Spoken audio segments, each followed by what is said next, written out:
तिसरं साहित्य संमेलन तुम्ही भरवत आहात आणि त्याला नांगरट हा शब्द दिलेला आहे. म्हणजे तिसरे नांगरट साहित्य संमेलन जयसिंगपूर या ठिकाणी जयसिंगपूर कॉलेज बिर्डे हॉलला तुम्ही भरवलेलं आहे. तर त्या संदर्भात काय सांगता? शेतकऱ्यांच्या जीवनामध्ये नांगरटीला फार महत्त्व असतं.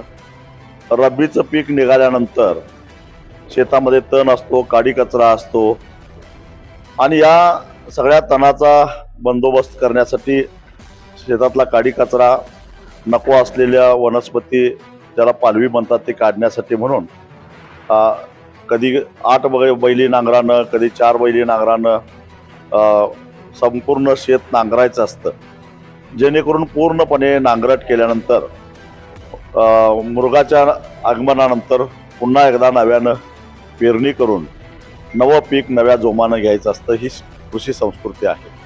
त्यात